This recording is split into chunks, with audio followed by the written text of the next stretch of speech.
Alright, what's going on, everybody? So today I'm going to be bringing you guys a review for the Dragon Ball Super movie.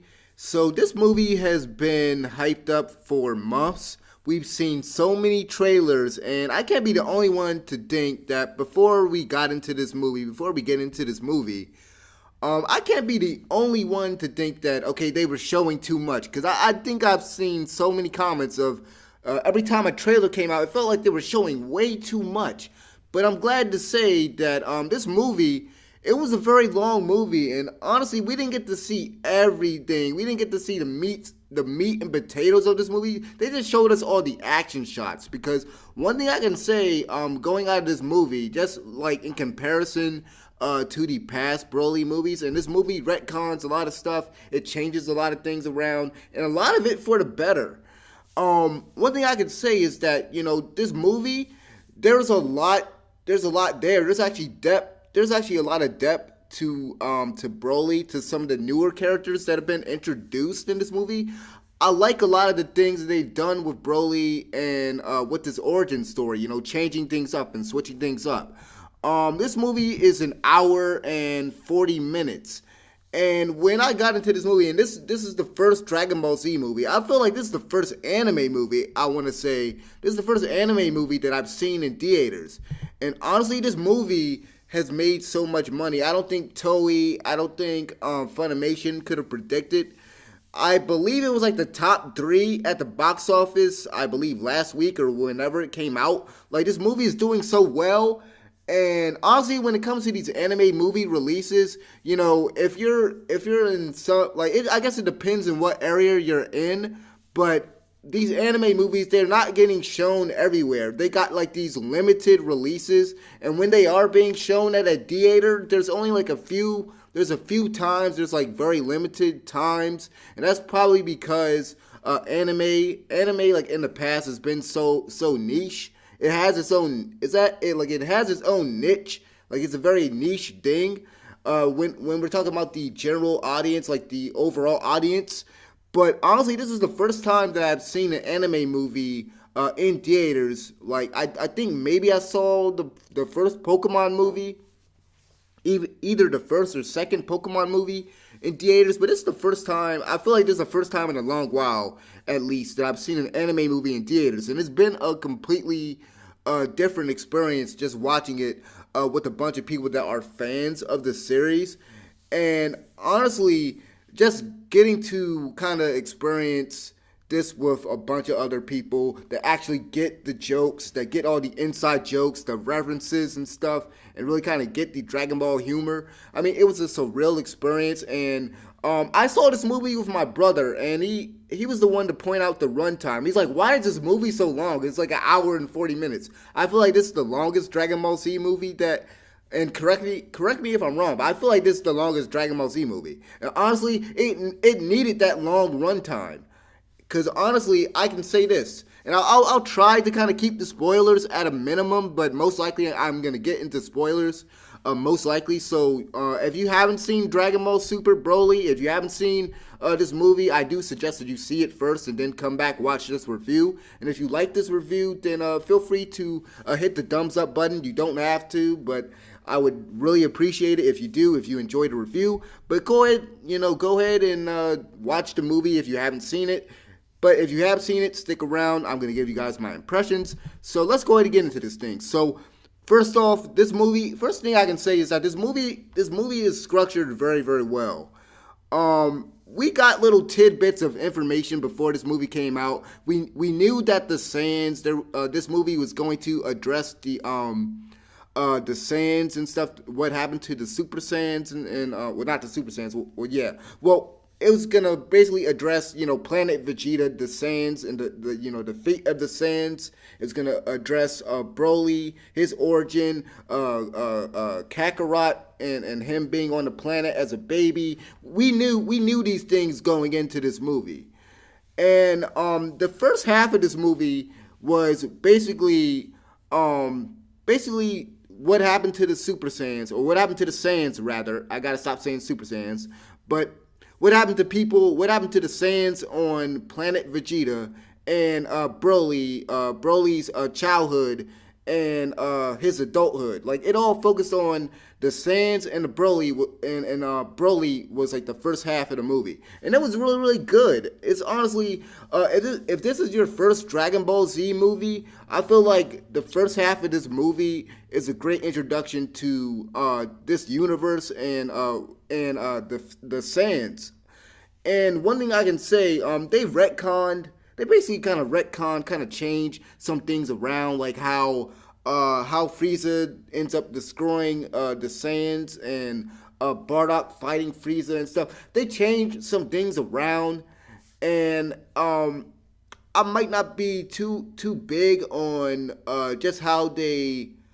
I'm not too big on how Frieza ended up destroying the planet. Like I would rather it have been like what we've seen in the past, like what we've seen in like the video games and the Bardock movie, and even in the series, how like there was this big fight. There really wasn't this big fight against Frieza in this movie. Not to spoil it, but there wasn't really this big fight against Frieza, with Bardock and the rest of the Saiyans. They kind of changed things around, but I do feel like the first part of this movie, it gives you, it really does a better job than the original when it comes to why Paracus, when it comes to showing just how showing sort of the prejudice and sort of fear that Vegeta's father had toward Paracus's son. And of course, if you guys have seen the Broly movies in the past, we all know Paracus is the father of Broly, who, just like in the original movies, he's abusive. He's abusive to his son Broly, and he's trying to control him. He has this device that can shock him. He has a little collar. He puts a collar on Broly, and it basically shocks him and stuff. And Vegeta, like I was saying, Vegeta's father, King Vegeta or whatever, the movie does a great job showing just like the prejudice the prejudice and fear of King Vegeta. And I feel like even in the original, because a lot of people love to compare Broly from the past Dragon Ball to like the new female version of Broly, Kale. And I still think even if we compare Broly in the past to Kale in Dragon Ball Super, I still think that even in the original, I feel like there was like hints. They kind of hinted at a few things about Broly, his backstory and stuff, but they never really fleshed things out. And that's something that I like about this movie is basically the fact that they basically brought a lot more character to Broly. There's a lot more depth to that character. They even talk about how Broly gets sent off to another planet because, of course, Vegeta is jealous and mad and stuff. The fact that Broly was basically in the pod, in that chamber with the rest of the Saiyans, and of course, Vegeta when he was a kid, and he's afraid of Broly's power and stuff and how powerful he is even as a young child. So he sends him off, and then Paracus goes to try to find him on a planet. I can say this, I like the fact that we got to see a little bit of Broly, growing up and how abusive his father was, and how he really like. I like the fact that they kind of gave Broly more of a personality this time. And with these two new characters that they introduced, and I feel like they're some of my favorite new characters in Dragon Ball Super now. Like I can't wait to kind of see these characters introduced later in the series once Dragon Ball Super comes back. Chilai and Lemon. These two new characters, I like the characters, and I like the voice acting overall in this movie, but I definitely like the voice of Chilai. I can already see the fan pictures and stuff, the fan pictures that are going to be coming out with Chilai and Broly. I can already see. So don't go ahead and search that. Don't search Chilai and Broly, because I'm pretty sure some weirdo is going to have some type of hentai out there or whatever. But these new characters that they introduced, they're really good. They have a certain personality about them. Chilai actually being a character that cares for Broly. So um, I can say the first half of this movie is really really good. Is really well paced, and the movie doesn't really slow down at all. Like once you get to Earth and everything, and of course, Frieza's coming back. One plot point in the movie, Frieza's trying to get the Dragon Balls and stuff. Something I did not like though, and this is a problem I kind of have with Dragon Ball Super as a whole. If you've been on this channel, y'all know I'm not really a big fan of Dragon Ball Super. I gave them points for addressing one of the major issues that a lot of people have had with Dragon Ball Z, and that was basically the fact that it's just the Goku and Vegeta show. I feel like Dragon Ball Super, the Tournament of Power, they tried to address that by allowing other characters other than Goku and Vegeta to get the spotlight. So that was one good thing. But I'm not a real fan of what Dragon Ball Super does, where it's like it feels like a parody of Dragon Ball Z. Like there's certain times where characters they will say something or do something that feels kind of out of character. And like Frieza, I don't want to spoil anything because it's kind of a joke in the movie, so I won't spoil it.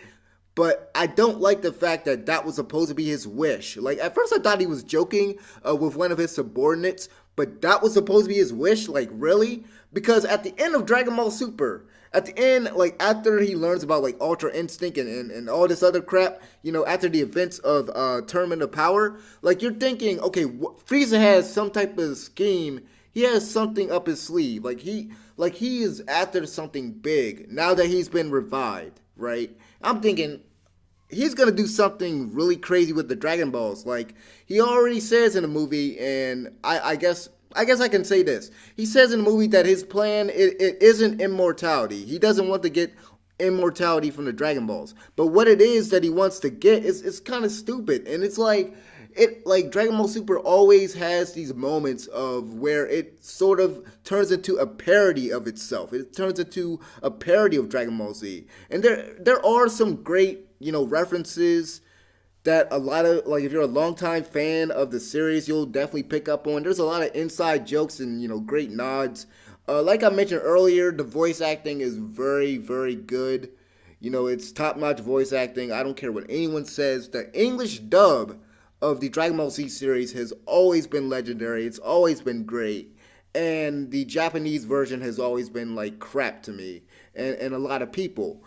And with this movie, so like after the first part of the movie, and once we get to Earth and everything, and they find out that Frieza is after the Dragon Balls, they go to what is it, Antarctica or whatever. They go to an area where it's like snowy and frosty. I forgot where it was. Forgive me. It's been a few days since I've seen this movie. It's been at least a week. But I think it was like Antarctica or somewhere. But anyway, they go to try to find the other Dragon Ball, the last Dragon Ball, and then Frieza and Paragus, they basically they have a sort of alliance because Frieza wants to get back at Goku. Frieza wants to kill Goku, and he's like, okay, Paragus, I know you have basically a vendetta against Vegeta, against King Vegeta, and you know what? Hey, Vegeta is still around, so if you want to make him pay for the sins of his father,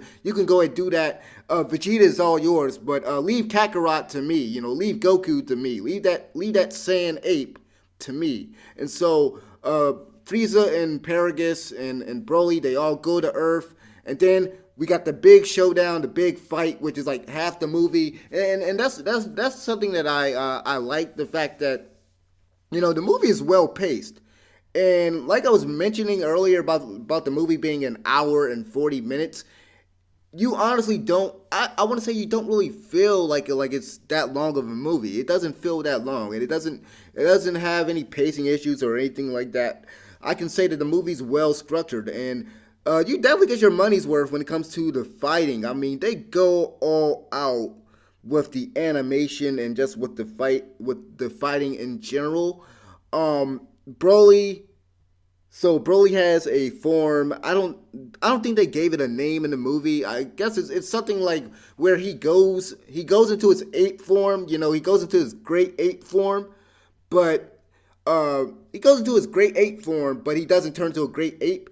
It's a really cool. It's a cool looking transformation. Well, it's not really a transformation, but it's a cool looking form. And I can honestly see, after watching this movie, I've seen so many people talk about the fact that they want this version of Broly. They want this version of Broly in video games. They want this version in they want it in the Dragon Ball Fighters game. And honestly, I want this version too. This version of Broly, I can honestly say that this movie, if anything, it's probably the best thing to come out of Dragon Ball Super and one of the best movies. I can say this already. It's one of the best Dragon Ball Z movies that we've had. Period. It's definitely up there with stuff like Tree of Might. It's definitely up there. When it comes to just the fighting in general, so there are a few things that I was like, okay. So one thing that I'm pretty sure, if you're a fan of the manga, like I don't even read the manga, but from what I've heard, so like we've never seen Super Saiyan God Vegeta, right? It's just like we've never seen Super Saiyan 3 Vegeta. But then like in GT, even though GT isn't canon, we saw Super Saiyan 4 Vegeta, but like you skipped Super Saiyan 3.